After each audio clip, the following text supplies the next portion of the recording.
अस्सलाम वालेकुम friends, welcome back to Top Smarties drama serial Aafat. Shifa ने मना तो कर दिया वहाज को, मगर शिफा भी जो वहाज से मोहब्बत करती है ये बात तो हम सब जानते हैं। मगर अभी वो शादी नहीं करना चाहती। सिर्फ यही वजह थी वहाज को मना करने के लिए। जब घर आई तो माँ बाप तो बहुत ज़्यादा एक्साइटेड थे। वो जानते हैं कि शिफा के लिए वहाज से बेहतर कोई रिश्ता हो ही नहीं सकता। माँ बाप की ये बात सुनकर अब तो शिफा को पक्का यकीन हो गया कि मुझे वहाज से अभी शादी कर लेनी चाहिए।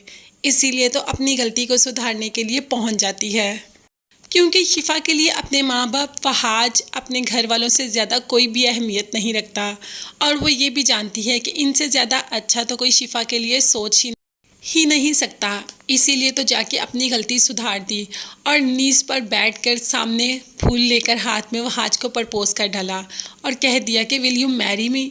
वहाज तो शिफा को इस हालत में देखते ही दीवाना हो गया और झट से हाँ बोल दी, क्योंकि वहाज तो बड़ी देर से इंतज़ार कर रहा था। शिफा को प्रपोज भी किया मगर शिफा ने इनकार कर दिया। तो जब शिफा से पूछा कि तुमने इनकार कर दिया, अब इकरार की वजह, तो शिफा ने कह दिया कि सिर्फ़ और सिर्फ तुम्हें तंग करना चाहती थी, देखना चाहती थी कि तुम कैसा रिएक्ट करते हो। और तब तुमने अपना मुंह देखा था जब मैंने तुम्हें इनकार किया था।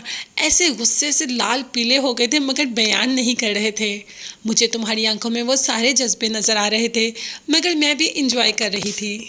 वरीशा और महक तो महमूद की वजह से अर्श से फर्श पर आ गए। महमूद यहाँ पर अब वरीशा को और ज़्यादा ख़राब कर रहा है। उसे ये समझा रहा है कि हमारा कराची जाना बहुत ज़रूरी है, वहाँ से तुम्हें तुम्हारा हक लेकर दूंगा। कौन सा हक भाई? वो हक तो बहुत पहले ले आई महक। यहाँ पर उसी घर में चले जाते हैं जो महमूद की बहन का घर होता है। इसके बाद वरीशा को महमूद उस बंगलों पे ले आता है जो इसके बाप का है, मतलब इसके दादा का। और साथ ही ये कहता है कि ये बंगलो तुम्हारे बाप का है, अब तुम्हें इस बंगलों के अंदर जाना है और ये सारा कुछ तुम्हें हासिल करना है, ये सब कुछ तुम्हारा है। अब दोबारा उसको मिसगाइड कर रहा है वरीशा को, जबकि वरीशा का इसमें कुछ भी नहीं। महक तो सारा हिस्सा लेकर अपना आ गई थी, फिर क्यों वरीशा का हिस्सा इसमें बन रहा है?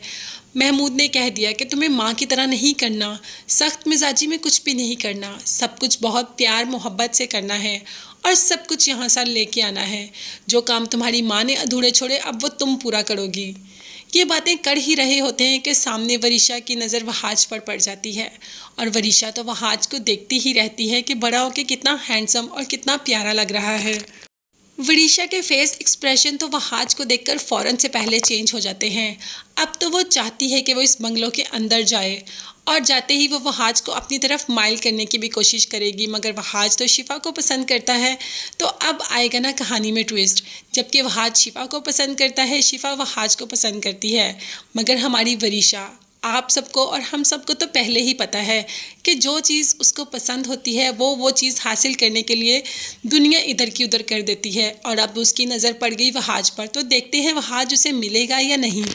शिफा जिसकी तरबियत पहले दिन से ऐसी हुई है कि जो चीज़ पसंद आए उसको छीन लो, तो वहाज कोई चीज़ नहीं, वो तो एक जीता जागता इंसान है। तो देखते हैं वहाज को ले पाती है या नहीं। ये सब देखने और जानने के लिए मेरे चैनल को ज़रूर सब्सक्राइब कीजिएगा। साथ ही साथ आपको बेल आइकॉन का नोटिफिकेशन नज़र आ रहा है, वो ज़रूर प्रेस कर दें ताकि मेरी हर नई आने वाली वीडियो आप तक बआसानी पहुँच सके। अपना बहुत ज़्यादा ख्याल रखिएगा, मुझे मेरी फैमिली को भी अपनी दुआ में याद रखिएगा। नेक्स्ट वीडियोज़ तक के लिए अल्लाह हाफिज़, bye bye and take care.